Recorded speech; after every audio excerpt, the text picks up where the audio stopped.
Bonjour, alors aujourd'hui vidéo spéciale d'IMO où je vais vous donner quelques petites astuces, mais avant de commencer je voudrais dédier cette vidéo à Sabrina et Christelle. Je vous mettrai les liens de leur chaîne en barre d'infos. En fait j'ai décidé de dédier chacune de mes prochaines vidéos à une fille que j'apprécie ou dont je suis la chaîne. Je trouve que c'est sympa et ça permet de partager un peu d'amour et de communauté scrap. Voilà, donc on va tout de suite commencer pour la démonstration d'IMO.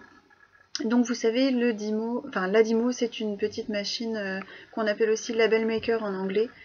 Et c'est une machine qui permet de faire des petites étiquettes avec une partie qui est embossée. Et là je voudrais vous montrer comment utiliser votre Dimo quand vous n'avez pas de ruban ou que vous n'avez pas de ruban de couleur adapté à votre ouvrage. Donc là j'ai pris un morceau de papier. Alors il faut savoir que le papier doit être assez épais parce que sinon il risque de ne pas être entraîné par le rouage de votre machine et il risque aussi de se chiffonner en fait lors de l'embossage de chaque lettre. Donc moi c'est une machine qui prend des rubans de 9 mm, donc j'ai mesuré 9 mm et je me suis créé une petite bandelette.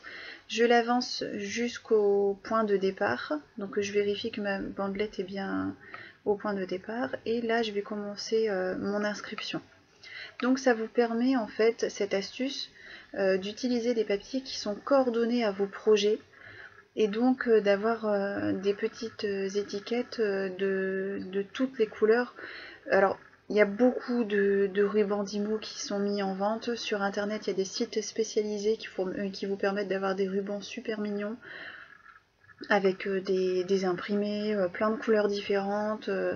Mais parfois, on a besoin d'une couleur que pour un projet et c'est facilement 2,50 €, 3 € le ruban, ce qui n'est pas excessif. Mais quand vous voulez utiliser que un petit bout pour un projet, ça vaut peut-être pas le coup d'acheter un ruban en entier.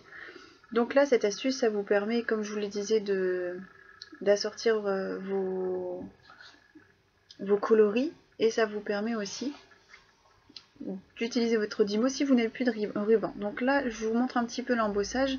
Vous ne pouvez pas voir correctement. Alors vous pouvez laisser le résultat tel quel, sachant que comme là c'est un papier qui est imprimé, on ne voit pas correctement. Mais l'astuce, c'est simplement de prendre un de vos petits encreurs et de le passer tout doucement sur votre ruban, enfin sur votre morceau de papier à plat, et ça va vous permettre en fait d'ancrer simplement les lettres qui sont en relief. Et de ce fait là, vous allez vous retrouver avec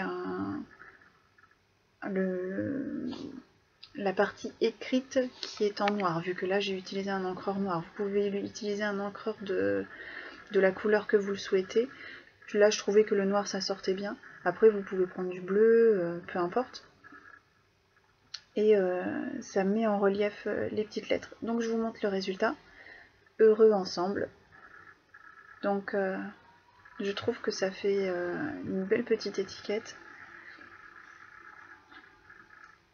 Et vous pouvez ensuite la découper aux dimensions que vous souhaitez. Alors comme je vous le disais, moi ma machine c'est une 9 mm. Il y a des machines qui acceptent les rubans de 6 mm ou les rubans de 12 mm. Donc c'est à vous de voir la taille de ruban qu'accepte votre machine et de les découper en fonction. Donc là j'ai de nouveau pris un morceau de papier épais blanc et que je vais simplement recouvrir de masking tape. Donc là j'ai pris un masking tape doré et moi je rabats derrière. Après vous pouvez découper tout le long, c'est selon ce que vous souhaitez. En fait le fait de rabattre derrière ça ajoute une petite épaisseur et ça permet de bien embosser le papier. Donc je vais comme tout à l'heure insérer tout simplement ma bandelette dans ma machine et je vais faire mon petit message. Donc là encore une fois ça vous permet d'utiliser vos masking tape de façon différente et ça vous permet d'avoir des petites étiquettes qui soient coordonnées à vos projets. Alors il se peut que si votre papier est trop fin, il ne soit pas entraîné par le rouage de la machine. Dans ce cas, il faut que vous déplaciez vous-même le ruban vers la gauche, puisque ma machine elle fonctionne comme ça. Il y a des machines sur lesquelles le ruban descend vers vous, il vient au milieu de la machine et descend vers vous. Donc à ce moment-là, il faudra tirer un peu sur la bandelette de papier. Voilà, donc on voit pas très bien le rendu, mais je vais vous mettre une photo en fin de vidéo pour que vous puissiez voir exactement ce que ça rend. Mais moi j'aime beaucoup le rendu, c'est vraiment sympa. Et donc je vous disais, vous tirez un petit peu votre bandelette de environ 2-3 mm entre chaque lettre pour pouvoir imprimer correctement, embosser correctement votre mot.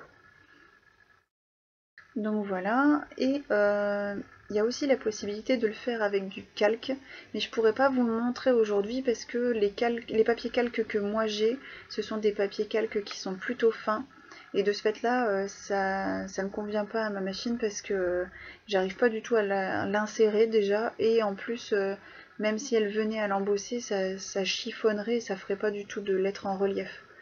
Donc mais si vous avez des papiers calques épais, des papiers de calque de couleur, vous pouvez également essayer de les insérer dans votre machine.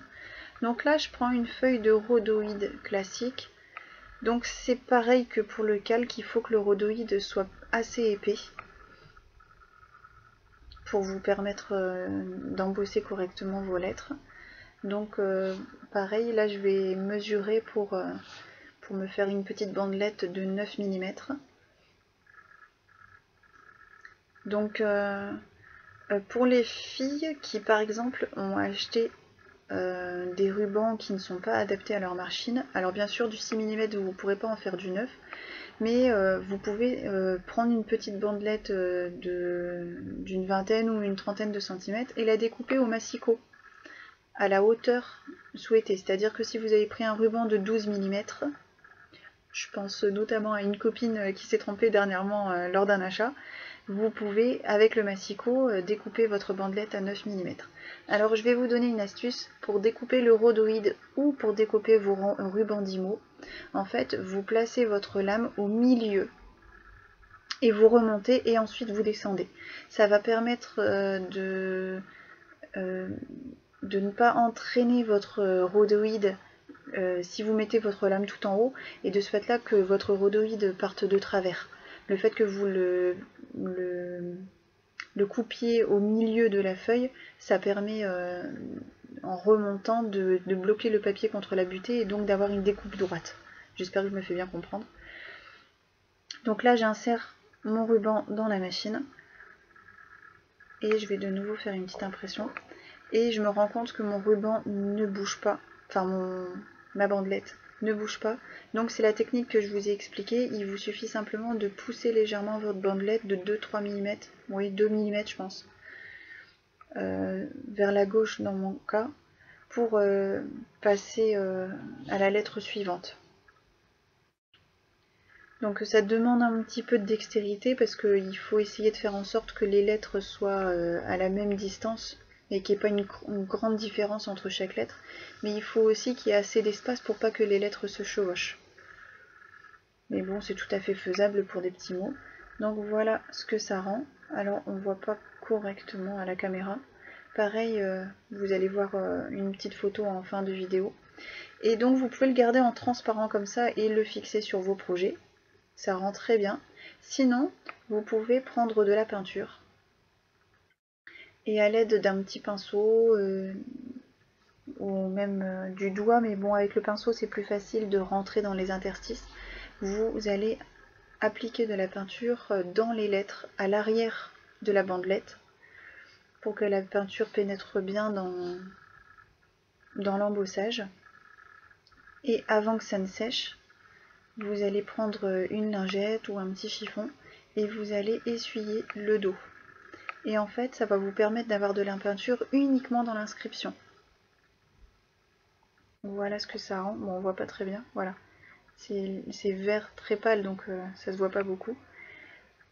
Mais voilà ce que ça rend. Et vous pouvez également remettre une couche de peinture une fois que c'est sec pour colorer le fond du ruban. Pour celles qui n'ont pas de machine, je vous conseille d'aller sur le site Acme Label Maker, je vous mettrai le lien en barre d'infos, comme ça vous pourrez vous aussi vous faire des petites bandelettes de couleur unie. Je vous dis à bientôt et n'oubliez pas, la créativité c'est la clé. Bye!